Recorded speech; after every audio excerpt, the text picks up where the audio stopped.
Hello students, नमस्कार। एक बार फिर से आपका स्वागत है। तो आज फिर से हम कुछ 10 इम्पोर्टेंट क्वेश्चंस देखने वाले हैं। सम बेसिक प्रिंसिपल यानी जीओसी, जनरल ऑर्गेनिक केमिस्ट्री। तो ये भी नीट एग्जामिनेशन में आए हुए कुछ क्वेश्चंस हैं जो अभी हम देखेंगे। तो चलिए हम स्टार्ट करते हैं हमारे फर्स्ट क्वेश्चन से। The IPC name of the compound CH3 CH double bond CH C triple bond CH is. तो देखिए, इसका हमको आईपीसी नोमेनक्लेचर करना है, और आईपीसी नोमेनक्लेचर करने के लिए सबसे पहले हमको लॉन्गेस्ट कार्बन चेन का क्या होता है, सिलेक्शन करना होता है। तो यहाँ पर देखिए, सबसे पहले हम लॉन्गेस्ट कार्बन चेन का क्या करेंगे, सिलेक्शन करेंगे। तो देखिए, यहाँ पर हम फंक्शनल ग्रुप को देखते हैं। तो यहाँ हमारे यहाँ दो फंक्शनल ग्रुप हैं, एक एल्कीन है और एक हमारा एल्काइन है। दोनों ही हमारे क्या हैं, फंक्शनल ग्रुप में आते हैं, लेकिन नंबरिंग उस ओर से डालते हैं जिधर से फंक्शनल ग्रुप को लोवेस्ट नंबर मिलना चाहिए। तो आपका राइट टू लेफ्ट होगा, यानी 1 2 3 4 एंड 5। तो लॉन्गेस्ट कार्बन चेन में आपके 5 कार्बन है, तो मतलब आपका पेंट तो बनेगा ही, करेक्ट। और उसके बाद में 1 पे आइन होगा और आपका 3 पे क्या होना चाहिए, इन होना चाहिए। तो इसके हिसाब से हमारा जो नोमेनक्लेचर होगा करेक्ट, वो होगा पेंटेन 3 इन 1 आइन। तो हमारा ऑप्शन बी है, वो हमारा करेक्ट आंसर होगा। चलिए अगला क्वेश्चन देखते हैं। Which of the following species is not electrophile in nature. इनमें से हमको ये बताना है कि कौन सा इलेक्ट्रोफाइल नहीं है, करेक्ट। तो देखिए, इलेक्ट्रोफाइल का मतलब होता है इलेक्ट्रॉन डेफिशिएंट, यानी जिसके ऊपर या तो इलेक्ट्रॉन डेफिशिएंसी होना चाहिए, नहीं तो पॉजिटिव चार्ज होना चाहिए। तो देखिए ऑप्शन फर्स्ट पे देखिए, Cl है, उसके ऊपर पॉजिटिव चार्ज है, मतलब ये इलेक्ट्रोफाइल है, इसको इलेक्ट्रॉन चाहिए। एंड CH3O+, इसके ऊपर भी इलेक्ट्रॉन डेफिशिएंसी है, यानी पॉजिटिव चार्ज है, तो ये भी क्या है, इलेक्ट्रोफाइल है। एंड NO2+, वो भी क्या है, इलेक्ट्रोफाइल है। तो हमारा ऑप्शन जो बी है, ऑप्शन सी, एक्चुअली में ये ऑप्शन सी है, ये रॉन्ग हुआ है, ये बी है और ये हमारा सी है। तो ऑप्शन सी जो है वो हमारा क्या हुआ, करेक्ट आंसर होगा, यानी BS3, करेक्ट। तो ये क्या है, आपका इलेक्ट्रोफाइल नहीं है नेचर में, करेक्ट। तो ऑप्शन सी जो है हमारा करेक्ट आंसर होगा। उसके बाद क्वेश्चन नंबर 3 देखिए। The state of hybridization of C2 C3 C5 and C6 of the hydrocarbon. तो देखिए, इस हाइड्रोकार्बन में आपको C2 यानी 2 नंबर कार्बन का आपको हाइब्रिडाइजेशन देखना है। तो 2 नंबर कार्बन का आपका हाइब्रिडाइजेशन कौन सा हो जाएगा, तो देखिए, तो 2 नंबर ट्रिपल बॉन्ड से कनेक्टेड है, और जब ट्रिपल बॉन्ड से कनेक्टेड होता है हमारा कार्बन, तो sp हाइब्रिडाइजेशन होता है। तो यहाँ पर हमारा हाइब्रिडाइजेशन कौन सा होगा, sp होगा। उसके बाद अगला कार्बन 3 देखिए, 3 में सारे सिंगल बॉन्ड है, तो यहाँ पर हमारा sp3 होगा। उसके बाद में कार्बन नंबर 5 देखिए, 5 डबल बॉन्ड से कनेक्टेड है, तो अगेन हमारा sp2 होगा। और कार्बन नंबर 6 देखिए, 6 सभी सिंगल बॉन्ड से कनेक्टेड है, तो 6 कार्बन का हमारा sp3 हाइब्रिडाइजेशन होगा।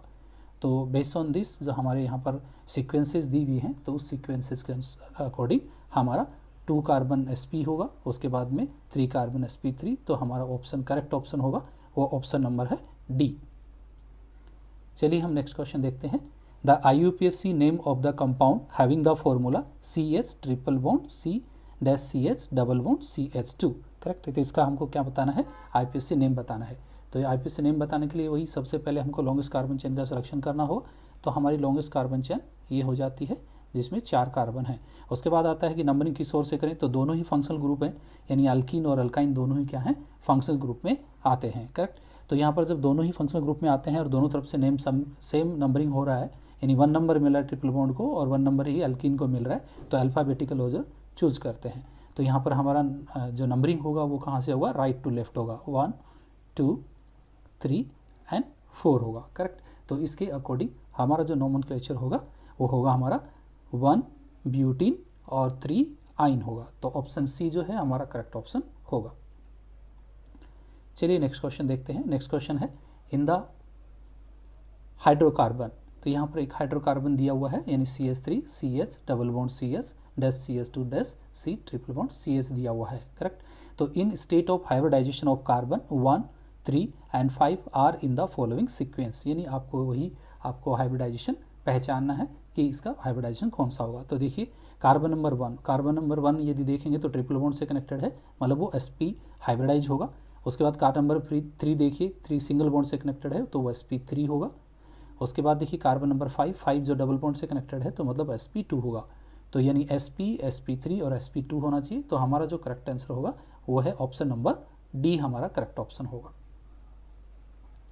उसके बाद नेक्स्ट क्वेश्चन है, नेक्स्ट क्वेश्चन ये देखिए, the stability of carb anion in the following, मतलब इसमें कार्ब एनायन की हमको स्टेबिलिटी देखना है, करेक्ट। तो सबसे ज़्यादा स्टेबल वो होगा कार्बोकेटाइन, कौन सा होगा ये सबसे देखिए। तो सबसे पहले ऑप्शन 1 देखिए, ऑप्शन 1 में RC ट्रिपल बॉन्ड C दिया हुआ है, मतलब इसकी स्टेबिलिटी क्या होगी, सबसे ज़्यादा होगी, करेक्ट। तो क्यों, क्योंकि यहाँ पर देखिए ट्रिपल बॉन्ड है, ट्रिपल बॉन्ड का जो कार्बन होता है वो ज़्यादा इलेक्ट्रो नेगेटिव होता है, तो इलेक्ट्रॉन को वो क्या कर लेता है, खींच लेता है। तो higher the number of electron releasing group lower will be the stability of carbocation and vice versa. So the order of stability of carbanion is कितना होगा, यानी हमारा ऑप्शन नंबर C जो है वो हमारा क्या होगा, करेक्ट ऑप्शन होगा, करेक्ट। तो सबसे ज़्यादा स्टेबल जो होगा हमारा कार्ब एनायन जिसके नेगेटिव चार्ज है वो हमारा होगा फर्स्ट वन, करेक्ट। उसके बाद में हमारा सेकंड वन होगा, उसके बाद में हमारा थर्ड वन होगा, और सबसे कम जो स्टेबल होगा वो होगा फोर्थ। क्यों, क्योंकि फोर्थ इसलिए सबसे कम होगा कि R3 जो है वो पॉजिटिव इंडक्टिव इफेक्ट देता है, यानी प्लस आई इफेक्ट। तो जब प्लस आई इफेक्ट होगा तो यहाँ पर क्या होगा, नेगेटिव चार्ज बढ़ जाएगा। तो नेगेटिव चार्ज बढ़ना मतलब है अनस्टेबिलिटी आ जाती है, तो मतलब क्या होगा कि ये सबसे लिस्ट स्टेबल में आता है। तो सबसे ज़्यादा स्टेबल कौन सा होगा, आपका ऑप्शन नंबर 1 सबसे ज़्यादा स्टेबल होगा। चलिए नेक्स्ट क्वेश्चन देखते हैं। नेक्स्ट क्वेश्चन है हमारा, for I minus Cl minus and Br minus the increasing order of nucleophilicity would be, यानी आपको इसमें न्यूक्लियोफिलिसिटी का ऑर्डर बताना है। तो सबसे अच्छा इसमें न्यूक्लियोफाइल है वो है आपका बड़ी साइज वाला, मतलब आयोडीन जो है सबसे ज़्यादा अच्छा न्यूक्लियोफाइल है। तो यहाँ पर आप देख सकते हो, तो सबसे बड़ी साइज़ है आयोडीन की, उससे कम छोटी साइज़ है ब्रोमीन की, और Cl जो है सबसे छोटा है, करेक्ट। तो इलेक्ट्रोफिलिसिटी ऑर्डर कैसा होगा हमारा, एक्चुअली में ऑर्डर होता है हमारा F माइनस से ज़्यादा इलेक्ट्रोफाइल कौन होता है, Cl माइनस से ज़्यादा होता है Br माइनस, और Br माइनस से ज़्यादा है I माइनस। तो हमारा करेक्ट ऑप्शन क्या होगा, ऑप्शन नंबर 1 होगा। अगला क्वेश्चन है द IUPAC नेम ऑफ, तो यानी इस कंपाउंड का आपको IUPAC नेम बताना है। तो वही है, सबसे पहले लॉन्गेस्ट कार्बन चेन का सिलेक्शन करना है जिसमें फंक्शनल ग्रुप अटैच होना चाहिए, और यहाँ पर हमारी जो लॉन्गेस्ट कार्बन चेन होगी वो इस तरह से, ये वाली जो हमारी कार्बन चेन हमारी लॉन्गेस्ट कार्बन चेन होगी, करेक्ट। उसके बाद उस पर नंबरिंग करना होता है, तो नंबरिंग उस सोर्स से करते हैं जिधर से फंक्शनल ग्रुप के कार्बन को 1 नंबर मिलेगा। तो ये 1 हो जाएगा, ये हमारा 2 हो जाएगा, ये हमारा 3 हो जाएगा, उसके बाद में ये 4 हो जाएगा, और लास्ट वाला हमारा 5 हो जाएगा। मतलब यहाँ पर हमारी चेन में 5 कार्बन प्रेजेंट है। तो इसके अकॉर्डिंग तो देखिए 2 नंबर पे एक अल्काइल ग्रुप आ रहा है और 3 नंबर पे एक अल्काइल ग्रुप आ रहा है यहाँ पर, ठीक है। तो 2 नंबर पे एक मिथाइल ग्रुप आ रहा है, करेक्ट, और 3 नंबर पे भी एक मिथाइल ग्रुप कनेक्टेड है, करेक्ट। तो इसका नॉमेनक्लेचर कैसे करेंगे, तो हमारा जो करेक्ट ऑप्शन होगा वो ये होगा 2,3 डाई मिथाइल एंड पेंटेनॉइल क्लोराइड। तो मतलब ऑप्शन हमारा क्या होना चाहिए, ऑप्शन हमारा C करेक्ट आंसर होगा, correct, based on IUPAC nomenclature. तो अगेन मैं आपको वापस बता देता हूँ, सबसे पहले लॉन्गेस्ट कार्बन चेन का सिलेक्शन करते हैं जिधर से फंक्शनल ग्रुप अटैच होना चाहिए, तो उस कार्बन को 1 देंगे, अगला कार्बन 2, 3, 4, 5। तो यहाँ पर हमारा 5 कार्बन का चेन होगा, और 2 जगह पे सब्स्टिट्यूएंट लगे हुए हैं, यानी 2 नंबर पे और 3 नंबर पे। तो 2,3 डाई मिथाइल पेंटेनॉइल क्लोराइड इसका क्या होगा, IUPAC नेम होगा। चलिए अगला क्वेश्चन है क्वेश्चन नंबर 9। तो इसमें बताया गया है कि names of some compounds are given which one is not in IUPAC system. तो इनमें से आपको ये बताना है कि अकॉर्डिंग टू IUPAC सिस्टम कौन सा सही नहीं है। तो पहला ही देख लेते हैं। तो यहाँ पर देखिए पहला दिया गया है 3 मिथाइल 4 इथाइल हेप्टेन दिया हुआ है। तो 3 पे आपको दिया गया है मिथाइल। एक्चुअली में आपका लॉन्गेस्ट कार्बन चेन का सिलेक्शन हो गया है, तो सिलेक्शन करेंगे तो हमारा स्टेट चेन है वो हमारा लॉन्गेस्ट कार्बन चेन काउंट हो जाता है, करेक्ट।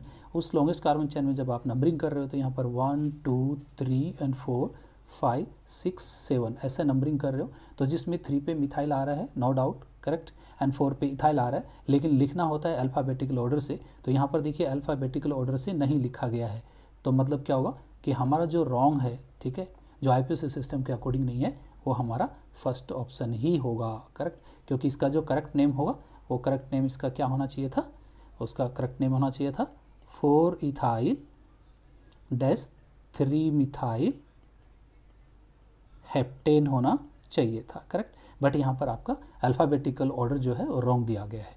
बाकी के ऑप्शन भी हम चेक कर लेते हैं। देखिए अगला ऑप्शन जो है हमारा लॉन्गेस्ट कार्बन चेन का सिलेक्शन, तो यहाँ पर ये हमारा लॉन्गेस्ट कार्बन चेन हो जाएगा। यहाँ पर नंबरिंग डालते हैं, करेक्ट। तो नंबरिंग डालेंगे तो देखिए फंक्शनल ग्रुप को क्या होना चाहिए, कार्बन को लोवेस्ट नंबर मिलना चाहिए, तो हमारा लेफ्ट टू राइट होगा 1 2 3 एंड 4। तो यहाँ पर 2 नंबर पे OH आया हुआ है, मतलब उसको करेक्ट ऑर्डर दिया गया है, मतलब उसको लोवेस्ट नंबर मिलना चाहिए था। 3 पे आपका क्या है, मिथाइल है, तो 3 मिथाइल ब्यूटेनॉल, तो ये आपका क्या है, करेक्ट है नेम। उसके बाद ऑप्शन नंबर सी चेक कर लेते हैं। यहाँ पर भी हम क्या करेंगे, सबसे पहले लॉन्गेस्ट कार्बन चेन का सिलेक्शन करेंगे, उस लॉन्गेस्ट कार्बन चेन में हमारा डबल बॉन्ड काउंट होना चाहिए, करेक्ट। तो अकॉर्डिंग टू डबल बॉन्ड हमारा नंबर यहीं से स्टार्ट होगा, हमारा सबसे पहले लॉन्गेस्ट कार्बन चेन, तो लॉन्गेस्ट कार्बन चेन हमारा ये होगा 4 कार्बन का, करेक्ट। और नंबरिंग जो है वो हमारी कहाँ से स्टार्ट होगी, नंबरिंग हमारी होगी इस कार्बन से स्टार्ट होगी, डबल बॉन्ड को लोवेस्ट नंबर मिलना चाहिए, करेक्ट। तो नंबर स्टार्ट होता है आपका 1 2 3 एंड 4। तो आपके 2 सब्स्टिट्यूएंट्स बचते हैं, 2 पे इथाइल आता है और 3 पे मिथाइल आ रहा है। तो अल्फ़ाबेटिकल ऑर्डर चूज करना है, तो यहाँ पर करेक्ट किया गया है, यानी 2 नंबर पे आपका क्या है, इथाइल ग्रुप कनेक्टेड है और आपके 3 नंबर पे क्या है, मिथाइल कनेक्टेड है। तो यहाँ पर जो नेम नॉमेनक्लेचर जो किया गया है वो बिल्कुल करेक्ट किया गया है, तो सी ऑप्शन भी क्या है आपका करेक्ट आंसर है। उसके बाद डी ऑप्शन चेक कर लेते हैं। तो डी ऑप्शन का भी फॉर्मूला जो है वो आपका 4 मिथाइल 2 पेंटाइन दिया हुआ है, मतलब ये भी यहाँ पर भी आपका लॉन्गेस्ट कार्बन चेन में सिलेक्शन हो गया, करेक्ट। तो यहाँ पर आपकी 5 कार्बन की चेन होगी, करेक्ट। तो यहाँ पर भी बिल्कुल सही है कि 2 पे आयन आना चाहिए, नीचे ट्रिपल बॉन्ड आया हुआ है, और 4 पे एक ब्रांच है CH3 ट्वाइस लिखा गया है, तो 4 यहाँ पर मिथाइल भी आएगा। तो ये नॉमेनक्लेचर भी क्या है, according to IPSC nomenclature correct है। तो आपका फर्स्ट ऑप्शन जो है वो आपका रॉन्ग आंसर था, तो करेक्ट ऑप्शन है A1। उसके बाद लास्ट क्वेश्चन है आज का, तो यह है which one of the following pair represent stereo isomerism, यानी इनमें स्टीरियो आइसोमेरिज्म कौन शो करेगा। पहला आता है structural isomerism and geometrical isomerism. तो ये स्टीरियो आइसोमेरिज्म के पार्ट नहीं है, एक्चुअली में स्ट्रक्चरल आइसोमेरिज्म और ज्योमेट्रिकल आइसोमेरिज्म, इसमें स्ट्रक्चर ये दोनों स्टीरियो के पार्ट नहीं है। तो स्टीरियो में ज्योमेट्रिकल आता है बट स्ट्रक्चरल नहीं आता है। दूसरा है option optical isomerism and geometrical isomerism, ये बिल्कुल सही है। ये स्टीरियो के 2 पार्ट होते हैं, एक ऑप्टिकल आइसोमेरिज्म और ज्योमेट्रिकल आइसोमेरिज्म। तो हमारा ऑप्शन बी जो है वो करेक्ट आंसर है। उसके बाद ऑप्शन सी भी चेक कर लेते हैं, chain isomerism and rotational isomerism, मतलब ये आपकी इसमें स्टीरियो आइसोमेरिज्म में नहीं आती है। Linkage isomerism and geometrical isomerism, तो ज्योमेट्रिकल आइसोमेरिज्म तो आता है बट लिंकेज आइसोमेरिज्म नहीं आता है। तो जो करेक्ट ऑप्शन होगा आपका वो है option optical isomerism and geometrical isomerism. तो ये थे आपके कुछ और इम्पोर्टेंट क्वेश्चंस जो प्रीवियस नीट एग्जामिनेशन में आए हुए हैं।